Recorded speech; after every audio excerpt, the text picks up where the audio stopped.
오늘 함께 볼 말씀은 신명기 14장 1절부터 21절 말씀입니다. 제가 봉독하겠습니다. 너희는 너희 하나님 여호와의 자녀이니 죽은 자를 위하여 자기 몸을 베지 말며 눈썹 사이 이마 위에 털을 밀지 말라. 너는 내 하나님 여호와의 성민이라. 여호와께서 지상 만민 중에서 너를 택하여 자기 기업의 백성으로 삼으셨느니라. 너는 가정한 것은 무엇이든지 먹지 말라.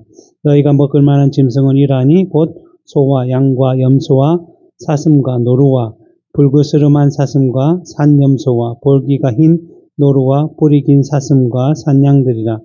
짐승 중에 굽이 갈라져 족발도 되고 새김질도 하는 모든 것은 너희가 먹을 것이니라. 다만 새김질을 하거나 굽이 갈라진 짐승 중에도 너희가 먹지 못할 것은 이것이니 곧 낙타와 토끼와 사반, 그것들은 새김질은 하나 굽이 갈라지지 아니하였으니 너희에게 부정하고, 돼지는 굽이 갈라졌으나 새김질을 못함으로 너희에게 부정하니 너희는 이런 것의 고기를 먹지 말 것이며 그 사체도 만지지 말 것이니라.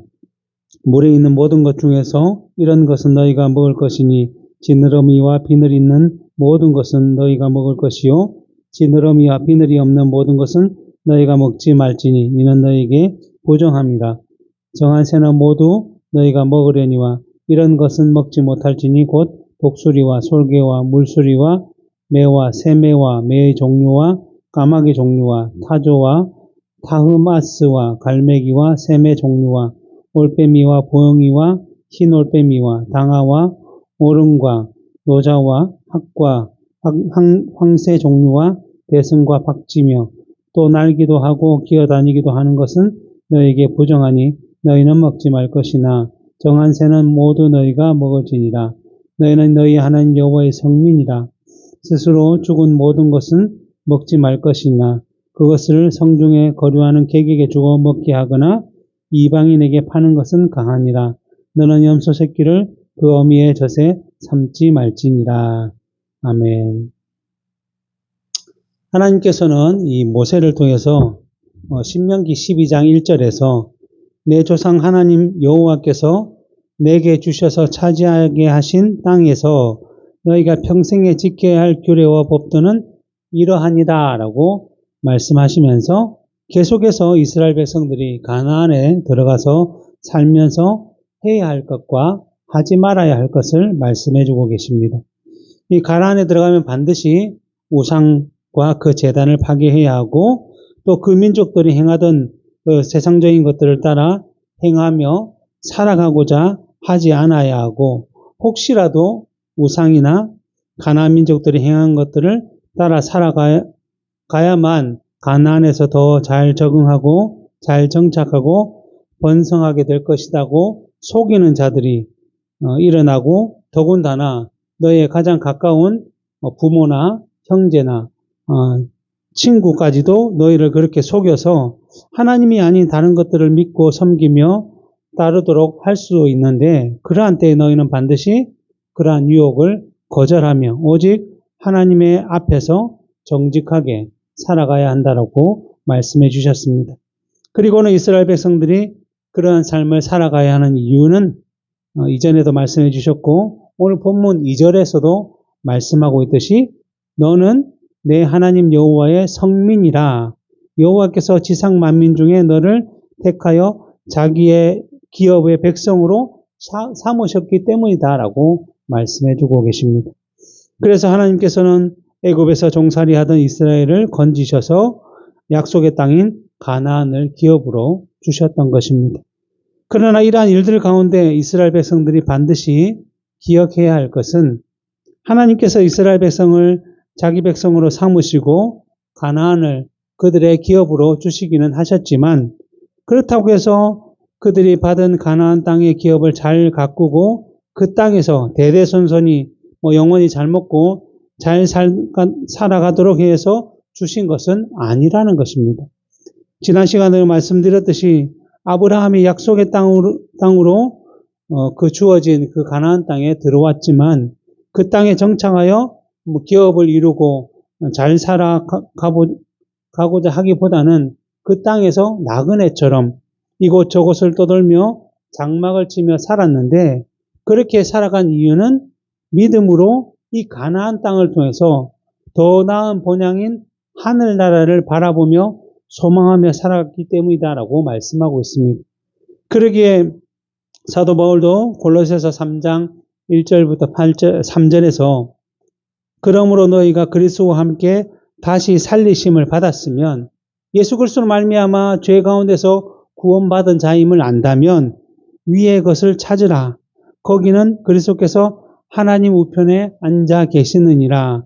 위의 것을 생각하고 땅의 것을 생각하지 말라. 그러니까 우리는 머리 대신 예수 그리스도의 몸으로 부르심을 받았기 때문에 머리이신 예수 그리스도가 계신 곳이 우리가 가야 할 곳이고 우리가 마지막으로 도착해야 할 곳이기 때문에 지금 이 땅을 살아가는 동안 세상의 목적을 두고 세상의 목숨을 걸고 사는 것이 아니라 이 땅은 늘 언제나 하늘의 것을 바라보는 수단으로 바라보아야 한다라고 말씀하고 있는 것입니다. 왜냐하면 이는 너희가 죽었고 이 세상에 대해서는 우리가 죽은 존재라는 것입니다. 그리고 너희 생명이 그리스도와 함께 하나님 안에 감추어졌기 때문이다. 우리는 하나님께 속한 자들이기 때문에 우리는 이 세상 백성이 아니라 하나님의 백성이기 그렇기 때문에 하나님의 명령과 규례와 법도를 지켜 행하는 것이 너무나 마땅한 것이다 라고 말씀하는 것입니다. 그래서 이처럼 믿음의 조상 아브라함과 동일한 유업을 받은 이스라엘 백성들 그리고 영적인 이스라엘 백성 된 우리들은 비록 눈에 보이는 이 세상을 살아가고 있지만 우리가 영원히 살아가야 할 나라는 이 세상이 아니라 우리의 구원자 되시는 예수 그리스도께서 하나님 우편에 앉아 계시는 하나님 나라이기 때문에 우리의 마음과 생각을 늘 이 세상에서 어떻게 하면 잘 먹고 잘 살 수 있을까, 잘 누릴 수 있을까라는 목적을 가지고 이 세상을 연구하며 탐구하지 않고 오로지 하늘의 것들을 바라보며 살아가야 한다는 것입니다. 그래서 베드로 전서 1장 15절 16절에서도 이렇게 표현합니다. 오직 너희를 부르신 거룩한 이처럼 너희도 모든 행실에 거룩한 자가 되라. 기록되었으니 내가 거룩하니 너희도 거룩할지어다 라고 말씀하고 있습니다.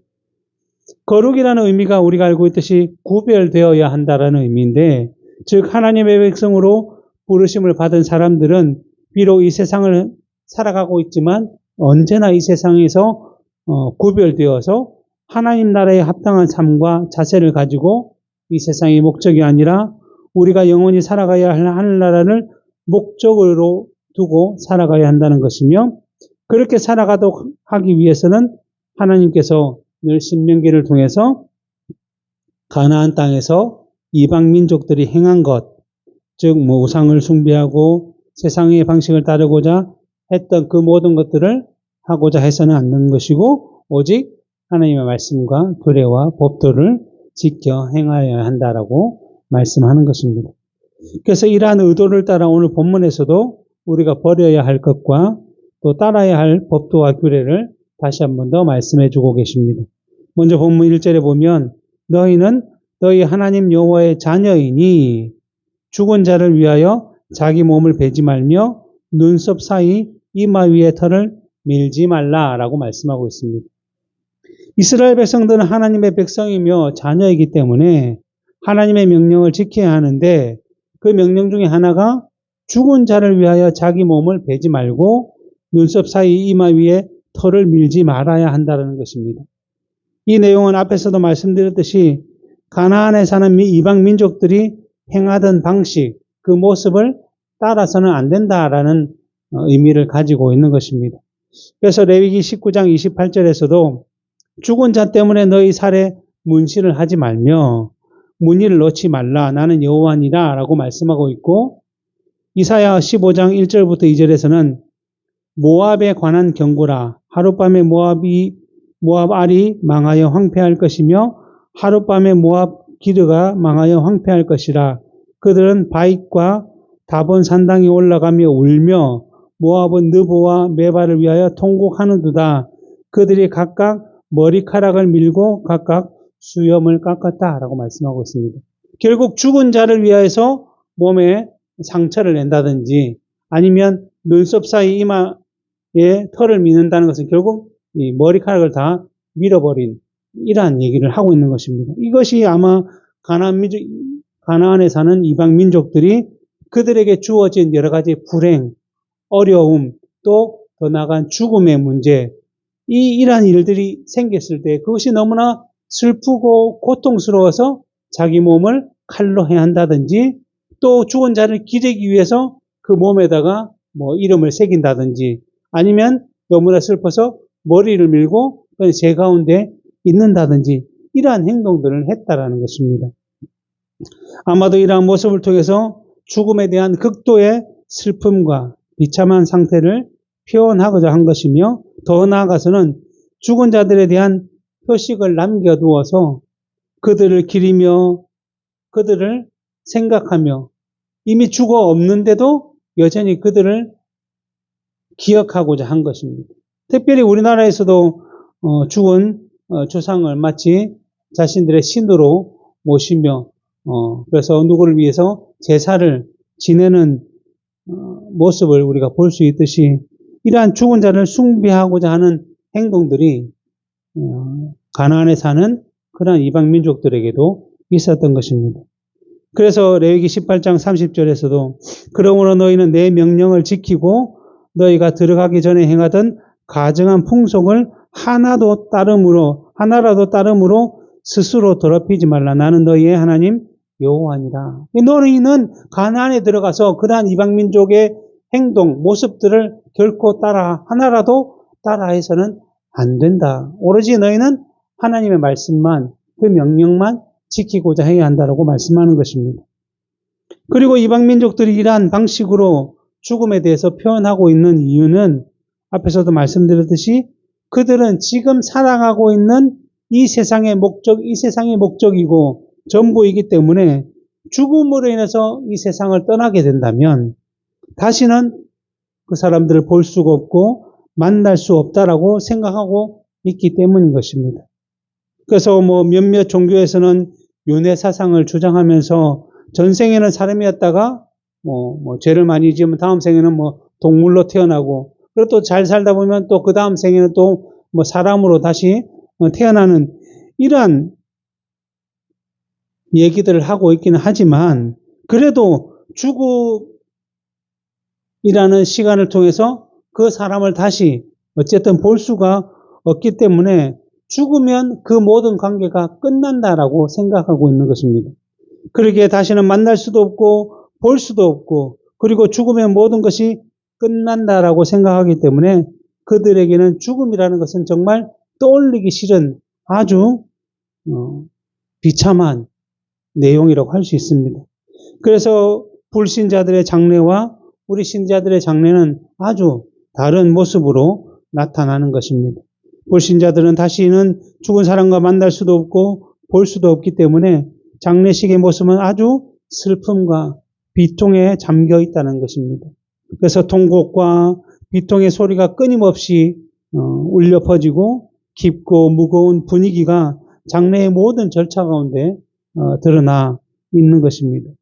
그러나 신자의 장례는 이러한 것과는 좀 다른 면이 있습니다. 물론 신자들도 하나님의 뜻을 따라 이 세상에 와서는 또 가족과 함께 또 가정을 이루며 교회와 사회와 이웃과 여러 가지 관계를 이루며 살았기 때문에 그러한 관계가 이제 이 세상에서는 더 이상 이루어질 수 없기 때문에 또 이 세상에서 볼 수 없고 만날 수 없는 안타까운 슬픔이 우리를 힘들게 하고 어렵게 할 수는 있습니다.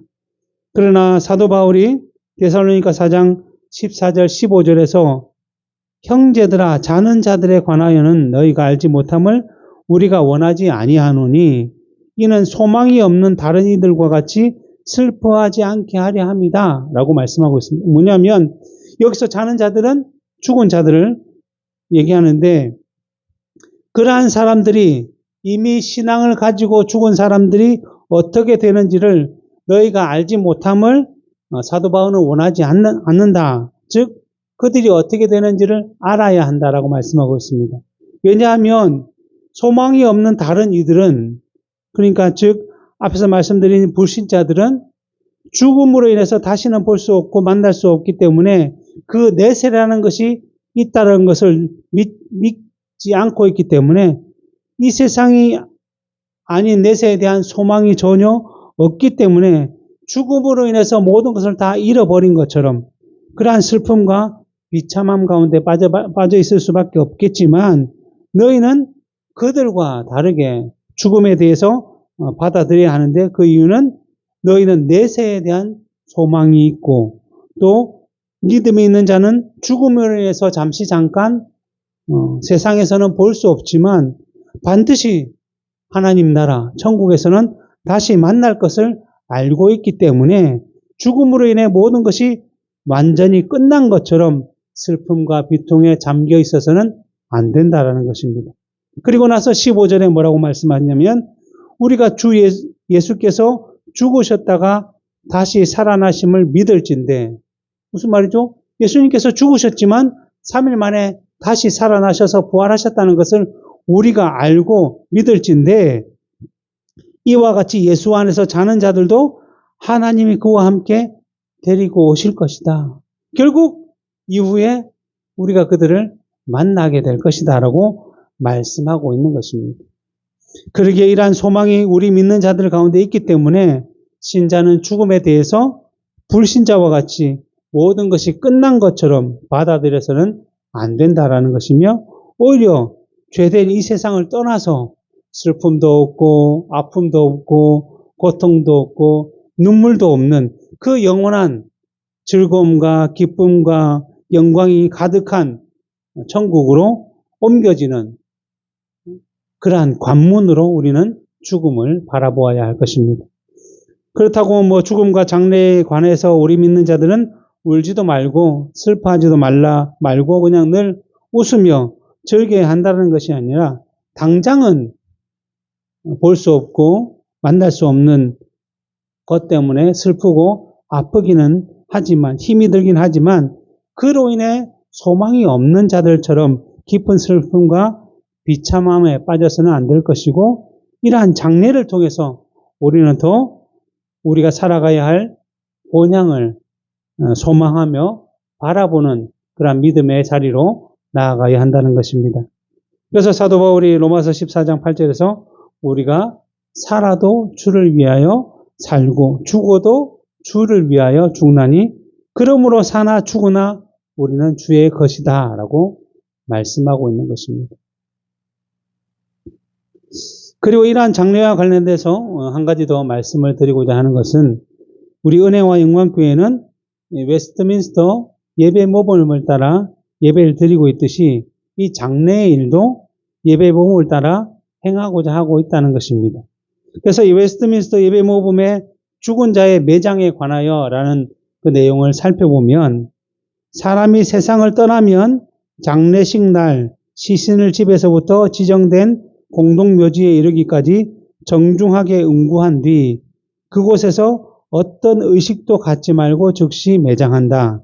왜냐하면 매장지로 응구되기 전에 시신이 놓여 있는 장소에서 시신의 옆 또는 시신을 향해 무릎을 꿇거나 기도하는 관습, 그 밖에 이와 유사한 다른 관습들은 미신적인 것이기 때문이다. 그동안 심각하게 남용된 응구 중의 기도나 무덤에서의 기도, 성경 봉독, 조가를 부르기 등은 죽은 자에게 어떤 유익도 주지 못할 뿐만 아니라 살아있는 자들에게도 여러 가지 면에서 해로운 것으로 증명되었기 때문에 이러한 모든 것들은 중지하도록 한다라고 기록하고 있습니다. 그리고 개혁교회 신조 중 하나인 도르트 교회 질서에서도 그 65장에 보면 장례는 교회적인 일이 아니고 가족적인 일이므로 이에 맞게 행해져야 한다. 개혁교회는 교회적인 장례를 인정하지 않는다. 공식적인 교회의 장례는 불필요하다. 교회는 장례 때에 이행할 아무런 기능을 갖지 않는다. 교회는 산자와 더불어 일하고 산자를 위해 일한다. 교회는 죽은 자의 장례에 관하여 하나님으로부터 어떤 책무도 받지 않았다. 왜냐하면 죽은 자들의 친족과 형제들이 책임지고 돌볼 문제이기 때문이다 라고 기록하고 있습니다. 결국 이 두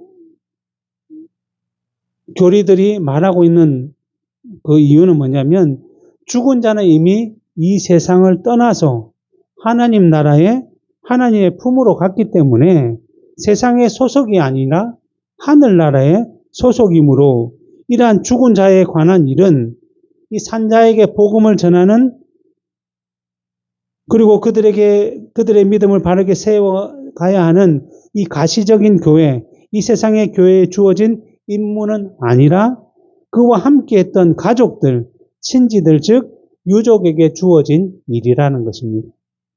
그래서 그동안 함께 했던 시간들을 돌아보고 또 다시 볼 수 없는 슬픔과 아픔은 있겠지만 이를 통해 영원한 천국에서 다시 만날 때를 소망하는 시간을 가져야 한다는 것입니다.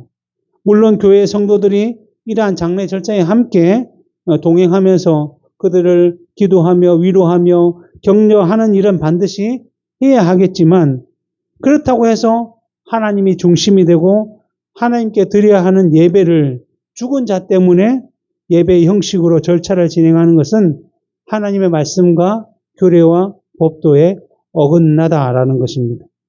또한 성경에서도 이러한 죽은 자의 장례와 관련해서 죽은 자 때문에 제사를 드렸다거나 또 예배를 드렸다는 말씀은 전혀 찾아볼 수가 없는 것입니다. 그러기에 예배는 오직 예배의 대상이신 하나님께만 드리는 것이며 예배라는 것 앞에 장례 예배, 돌 감사 예배, 칠순, 팔순 감사 예배, 기업 설립 예배 등 이러한 방식으로 무엇을 붙이는 것은 모두 하나님의 말씀에 합당하지 않다라는 것입니다. 그러기에 우리 개혁교회 예배 모범을 따라서 장례에 관한 모든 예배는 우리가 거절하고 있으며 은혜와 영광교회는 이러한 것을 따르고 있다는 사실을 말씀드립니다. 그리고 나서 이제 오늘 본문 3절부터 21절에는 정한 짐승과 부정한 짐승에 관한 법도와 규례를 말씀하고 있습니다. 이 가정한 것, 즉 부정한 것으로 규정되어 있는 것은 먹어서는 안 되는 것이고 정한 것으로 규정되어 있는 것은 먹어도 된다라고 말씀하고 있는 것입니다. 이 신명기 12장에서 동물은 자신이 속한 성읍이나 집에서 잡아 먹어도 된다라고 말씀하시면서 한 가지 금한 것은 이 고기를 피와 함께 먹어서는 안 된다라고 말씀해 주셨습니다. 그렇게 해야 하는 이유는 피가 곧 동물의 생명을 의미하기 때문이라는 것입니다. 그리고 생명의 주인은 오직 하나님 한 분뿐이시기 때문에 이스라엘 백성들이 고기를 먹으면서 그 피를 땅에 쏟아 먹지 않으므로 생명의 주인이신 하나님을 다시 한 번 더 기억하고 그 하나님께서 고기를 먹도록 해주셨음에 대해서 감사함으로 이러한 일들을 행하도록 하신 것입니다. 그리고 더 나아가 하나님께 드리는 제사를 드릴 때에는 짐승의 피를 제단에 붓고 뿌리도록 하셨는데 그 제단에 뿌려진 짐승의 피가 그 제물로 바친 사람의 죄를 사하는 그러한 일들을 하게 하심으로써 이러한 의식을 통해서 자기 백성들의 죄를 십자가에서 피 흘려 죽으심으로 영원히 사하실 예수 그리스도를 바라보도록 믿고 소망하도록 해주셨다는 것입니다. 결국 구약 시대에 드러난 여러 가지 명령과 규례와 법도들은 결국 예수 그리스도께서 이 땅에 오셔서 구원을 성취하신 이후에 드러날 그 본체를, 그 영적인 것들을 잘 가르치고 설명하고 상징적으로 보여주기 위해서 이렇게 하신 것입니다.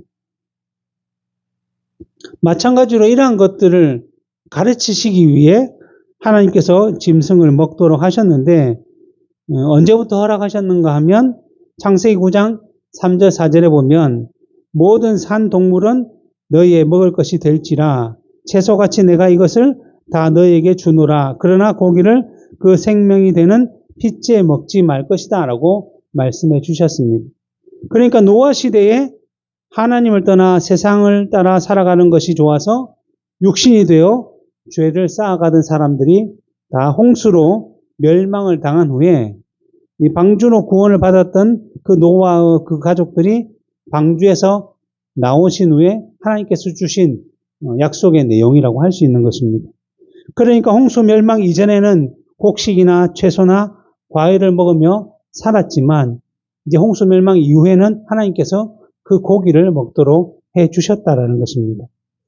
그런데 홍수 이후에 이렇게 고기를 주신 것이 그냥 갑자기 결정된 것이 아니라는 것을 성경은 말씀하고 있습니다.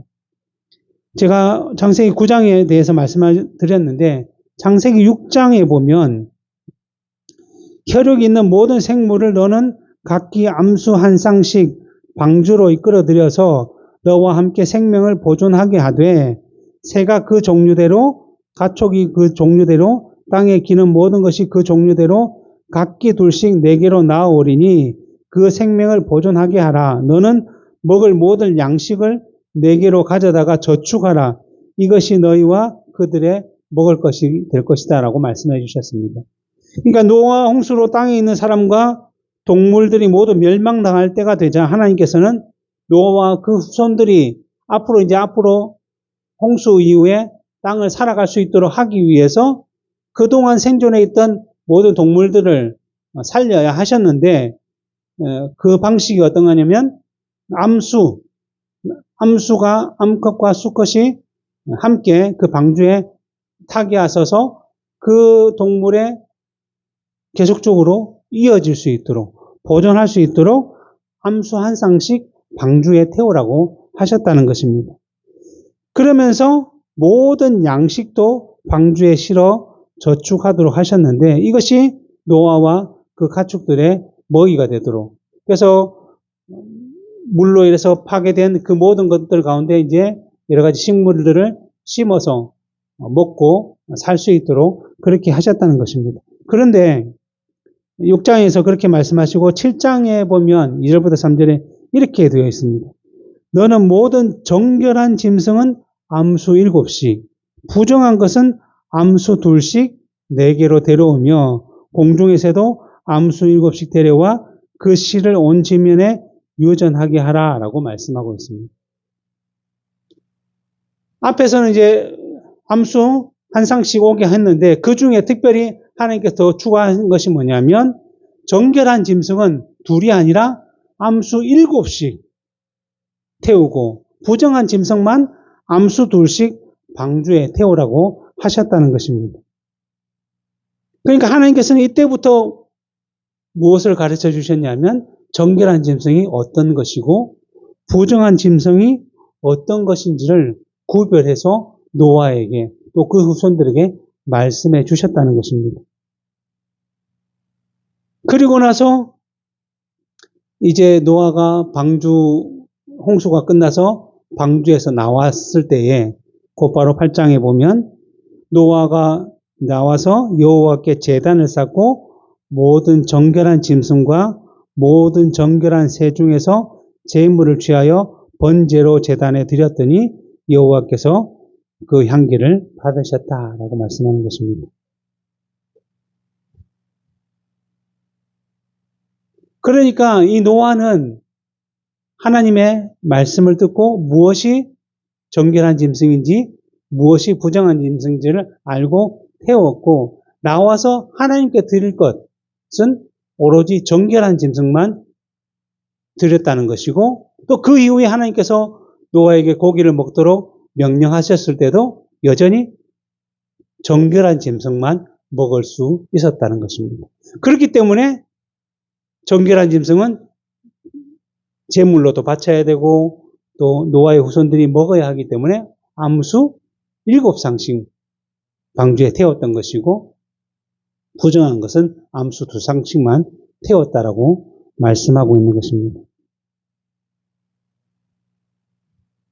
그러면서 이제 이러한 내용들이 그들의 마음 가운데 그들의 생각 속에 그들의 삶과 경험 속에 알려져 오다가 결국에는 모세의 때가 되어서 하나님께서 율법을 주셨을 때에 그 율법 가운데 이렇게 오늘 본문처럼 명시해 주셨다라고 볼 수 있는 것입니다.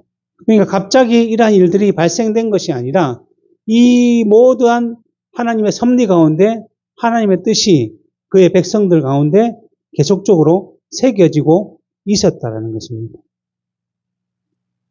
그래서 이제 오늘 본문에 그러한 내용들이 기록되어 있는데 실제로 오늘 본문에 나온 내용보다 레위기 11장에는 좀 더 길게, 좀 더 자세하게 어떤 짐승들인지 어떠한 것들인지를 분명하게 기록하고 있습니다. 그래서 내용의 많고 적음의 문제가 아니라 오늘 우리가 이 말씀을 통해서 기억해야 할 것은 이 단순하게 문자적으로 이 내용을 받아들이고자 해서는 안 된다라는 것입니다.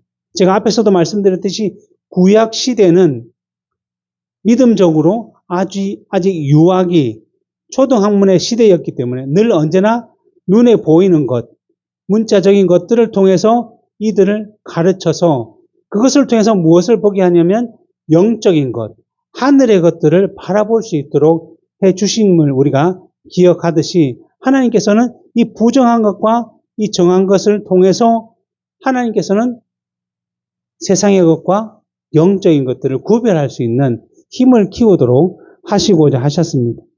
그래서 구약시대는 우리가 알고 있듯이 상징과 예표의 방식으로 실체를 설명하고 교훈하고 있기 때문에 이스라엘 백성들이 실제로 그 당시 구약시대에는 소와 양이나 염소는 먹어도 되지만 우리가 알고 있듯이 돼지나 토끼와 같은 짐승은 아주 부정한 것으로 여겨져서 실제로 오늘날 이스라엘 백성들 가운데 그 유대인들은 여전히 돼지를 먹지 않고 돼지와 가까이 하지 않고 돼지를 부정한 것으로 바라보는 그런 일들도 존재하고 있다는 것입니다. 그래서 이처럼 예를 들어보면 누가복음 15장에 탕자의 비유, 탕자에 관한 말씀이 등장하고 있는데 둘째 아들이 아버지가 죽었을 때 받게 될 유산을 미리 받아가지고 아버지가 안 계신 먼 나라에 가서 그 돈을, 유산 받은 돈을 자기 마음껏 누리며 즐기며 썼다는 것입니다. 그러나 결국 돈에는 한계가 있기 때문에 돈을 다 쓰다가 결국에는 탕진을 하게 되었고, 그래서 그 사람이 모든 것을 다 잃어버리고 비참한 상태가 되었다는 사실을 성경에서 어떻게 표현하냐면 그 사람이 돼지를 치는 자리에까지 내려갔다는 것입니다. 그러니까 유대인들에게서 돼지를 치고 돼지를 기른다는 것은 아주 그 사람이 비참한 자리, 아주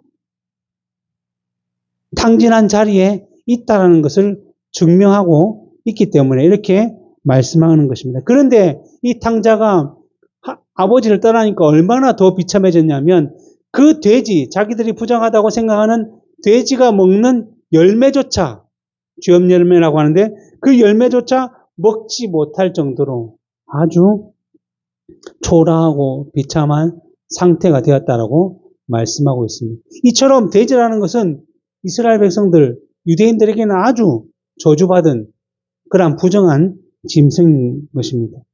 그런데 하나님께서 이처럼 동물을 고기로 먹게 하실 때부터 이렇게 정한 짐승과 부정한 짐승을 말씀하시고 율법에까지 그러한 동물의 명칭을 기록하신 것은 이 부정한 짐승은 태어날 때부터 아주 더럽기 때문에 그 안에 세균도 가득하고 또 바이러스도 가득하고 그것을 먹으면 사람이 곧 죽든지 아니면 식중독에 걸리든지 위생적으로 너무나 좋지 않기 때문에 먹지 말아야 되고, 정결한 짐승은 그 안에 아주 세균도 없고 깨끗하기 때문에 먹어도 아무런 문제가 없어서 이렇게 한 것은 아니다라는 것입니다.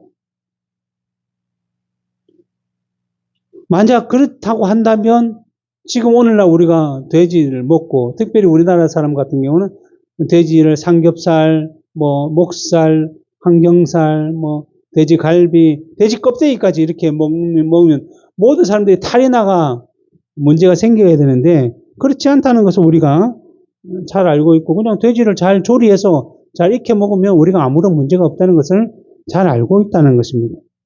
그렇다면 왜 구약의 율법에 이 돼지와 같은 부정한 짐승들을 먹지 말라, 또 정한 짐승은 먹어도 된다라고 말씀하고 있을까요? 그것은 어떠한 짐승이 세상에 생기면서부터 해롭게 태어나기 때문이 아니라 그 짐승에 있는 어떠한 조건 때문에 그렇게 하신 것이 아니라 하나님께서 말씀으로, 명령으로 이것은 정하다, 이것은 부정하다라고 말씀하셨기 때문에 하나님의 백성된 이스라엘은 그 하나님의 말씀을 믿고 확신함으로 그 명령에 따르고자 해야 한다는 것을, 순종해야 한다는 것을 가르쳐 주기 위해서 그렇게 하신 것입니다.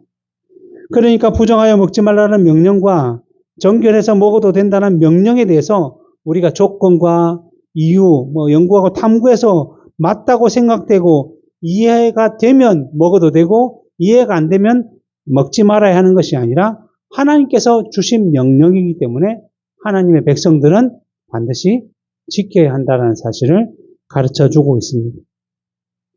그래서 구약시대에는 이러한 것들을 잘 지켜서 부정한 것과 부정하지 않은 것을 그냥 문자적으로 먹고 먹지 않음으로 지켜 행했습니다. 그러나 이것이 뭐라고 그랬죠?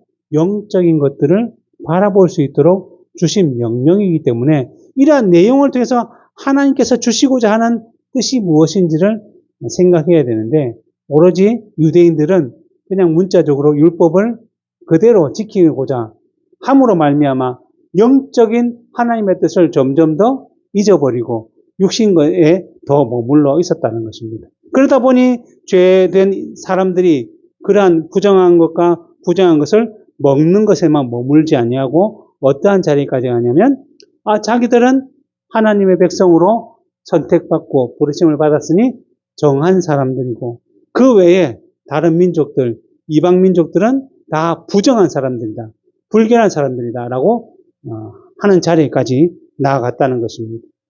그러기에 유대인들이 너희 이방인들을 무시하고 또 이방인들을 저주하며 또 자기들만 하나님의 백성임을 자부하며 자랑하며 살았던 것입니다. 그런데 예수 그리스도께서 십자가에서 죽으시고 부활하심으로 말미암아 구원의 모든 것을 성취하신 이후에는 그 유대인들만에게 주셨던 그 내용이 온 나라 민족 가운데 하나님을 믿는 자들에게 주신 영적인 내용임을 그 담을 허물어 주셨습니다. 그래서 예수님께서 부활하고 승천하시면서 제자들에게 말씀하신 바가 뭐죠? 성령이 너에게 임하면 너희는 예루살렘과 온 유대와 사마리아와 땅끝까지 이르러 내 증인이 되라. 복음을 전하라. 말씀을 전하라. 그러니까 너희는 그 유대인 안에 머물러 있을 것이 아니라 이제는 육신적인 유대인이 아닌 영적인 유대인을, 영적인 이스라엘 백성을 찾아야 된다. 그들에게 복음을 전해야 된다라고 말씀해 주셨습니다. 그런데 여전히 예수님의 제자들도 이러한 유대인의 율법 가운데 머물러 있었기 때문에 그 말을 오해해서 예루살렘 안에도 유대인들에게, 유대 안에서도 유대인들에게, 사마리아에 가서도 유대인들에게, 또 다른 나라와 다른 민족에 가서도 유대인들에게만 복음을 전했던 거죠. 왜냐하면 자기들은 정결한 사람들이고 그들은 부정한 사람들이기 때문에 하나님의 복음이 전해지지 않을 것이라는 착각과 오해를 가지고 있었던 것입니다. 그래서 하나님께서 이러한 것들을 풀어내시기 위해 어떠한 일을 행하셨냐면 사도행전 10장에 보면 이 고넬료라는 사람이 등장합니다. 이 고넬료는 누구냐면 그 당시 이스라엘을 지배했던 로마의 백부장이었던 사람인데 이 사람이 하나님의 은혜로 복음의 내용을 받아들여서 늘 하나님께 기도하며 또 거룩한 말씀에 따라 순종하며 하나님을 경외했던 사람이었습니다. 그런데 그가 기도하는 중에 하나님께서 천사를 통해서 너의 믿음을 위해서 베드로라는 사람을 청해서 말씀을 들으라라고 해주셨다는 것입니다. 그래서 이제 이 고넬료가 사람을 보내어 베드로를 청하게 되었던 것이죠. 근데 그때 베드로가 기도 시간에 기도를 하고 있었는데 환상 중에 하늘에서 이 보자기 같은 것이 내려와 그 속에 무엇이 있었냐면 각종 네 발 달린 짐승 또 뭐 기는 것 공중에 나는 짐승들이 있었다는 거죠. 근데 베드로의 보기에는 그들이 다 부정한 짐승들이었어요. 그래서 하늘에서 소리가 있어서 이것들을 내가 먹어라 라고 말씀하시자 이 베드로가 대답하기를 주여 저는 이때까지 이 부정한 짐승을 먹어본 적도 없고 앞으로도 먹지 않을 것입니다. 라고 거절을 했다는 것이죠. 근데 이러한 일들이 3번 정도 있은 이후에 환상이 사라졌습니다. 그리고 나서는 베드로가 아니 이게 무슨 뜻이지? 무슨 의미지? 하고 있을 때에 고넬료가 보낸 사람이 도착해서 베드로로 하여금 이 고넬료에게 가자라고 했던 것입니다. 근데 그의 마음에 부담감이 있었죠. 왜냐하면 이방인과 교제하는 것조차도 유대인들에게는 금지되던 일이었기 때문에. 그러나 성령께서 그들을 내가 보내었다라고 너는 그들을 따라가라라고 마음에 말씀을 주셨기 때문에 그들을 따라갔다는 것입니다. 그래서 고넬료를 만나게 되었는데 그때 베드로가 한 말이 무엇이냐면 유대인으로서 이방인과 교제하며 가까이 하는 것이 위법인 줄을 너희도 알거니와 하나님께서 내게 지시하사 아무도 속되다 하거나 깨끗하지 않다 하지 말라 하시기로 부름을 사용하지 아니하고 왔노라. 무슨 일로 나를 불렀느냐. 내가 이방인들과 교제하는 것이 참 위법인데 율법에 위배되는 것인데 그래도 성령께서 가라고 하셨기 때문에 내가 이곳에 왔다. 왜 불렀느냐라고 했다는 거예요. 아직까지 베드로의 마음에도 여전히 부정과 정함에 대한 기준이 하나님의 뜻이 아닌 그냥 문자적인 의미로 남아 있었다는 것입니다. 그때 고넬료가 자신이 기도할 때에 자신은 하나님을 경외하는 사람이고 그래서 내가 하나님께 기도할 때에 하나님께서 너 베드로를 불러서 말씀을 들으라고 하셨다라고 전했던 것이고 그때에 베드로가 하나님께서 보여주신 환상의 의미를 깨닫게 된 것이죠. 그러면서 뭐라고 했냐면 내가 참으로 하나님은 사람의 외모를 보지 아니하시고 각 나라 중 하나님을 경외하며 의를 행하는 사람은 다 받으시는 줄을 깨달았다. 결국 유대인과 그 혈통, 아브라함의 후손이라는 혈통으로 구원을 받는 것이 아니라 하나님은 이 세상인 혈통이 아닌 영적인 혈통으로 부르시는 외모를 보시지 아니고 그 중심에 하나님을 사랑하는 자들을 부르신다는 사실을 깨달았다라는 것입니다. 그래서 그들에게 말씀을 전하고 복음을 전하고 세례까지 주고 다시 예루살렘으로 돌아온 거죠. 근데 문제는 뭐냐면 예루살렘에 베드로가 이방인과 교제하고 말씀을 나눴다는 소문이 퍼지게 되었고 이제 예루살렘에 그런 문제로 가지고 함께 모여서 회의를 하게 된 것입니다. 그래서 베드로가 이런 일에 대해서 추궁을 당했는데 자기가 지금까지 일어났던 일에 대해서 자세히 설명하니 이제 그 예루살렘 회의에 모여있던 모든 사람도 그 말을 듣고 깨닫게 된 거죠. 그러면서 사도행전 11장 18절에 뭐라고 되어 있냐면 그들이 이 말을 듣고 잠잠하여 하나님께 영광을 돌려 이르되 그러면 하나님께서 이방인에게도 생명 얻는 회개를 주셨도다라고 깨닫게 된 거죠. 복음이라는 것은 단지 육신적인 유대인들에게만 주어진 것이 아니라 영적인으로 하나님을 바라보는 자들에게 주신 것이다 라는 걸 깨닫게 되었고 그 뒤로 곧바로 19절부터 뭐라고 되어 있냐면 그때에 스데반의 일로 일어난 환란으로 말미암아 흩어진 자들이 베니게와 구브로와 안디오까지 이르러 유대인에게만 말씀을 전했는데 그 중에 구브로와 고넬의 몇 사람이 안디옥에 이르러서는 헬라인에게도 말하여 주 예수를 전파하니 그러니까 이방인의 복음을 전파했다는 거죠. 주의 손이 그들과 함께 하심에 수많은 사람이 믿고 주께 돌아왔더라. 그리고 나서 예루살렘에 그 회의를 했던 자들이 그러한 얘기를 듣고 주의 역사임을 기억하며 누구를 보냈냐면 바나바를 그들에게 보내어서 그들을 가르치게 하였고 그 바나바는 우리가 잘 알고 있는 사도 바울을 데리고 그 안디옥 교회에 가서 1년 동안 열심히 하나님의 말씀을 전하며 그들을 가르쳤다는 것입니다.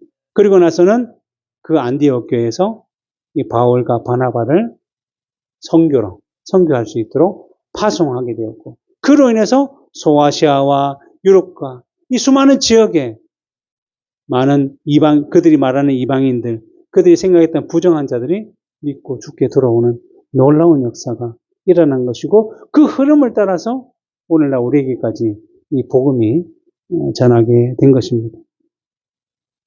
그래서 하나님의 말씀이, 복음이 그 전 세계에 전파되어 육신적으로 부정하게 여겨졌던 이방인들 가운데 많은 사람들이 영적인 이스라엘 백성들로 부르심을 받아서 오히려 육신적인 유대인들보다 지금은 더 많이 영적인 이스라엘 백성으로 부르심을 받았다는 사실을 우리가 잘 알고 있습니다.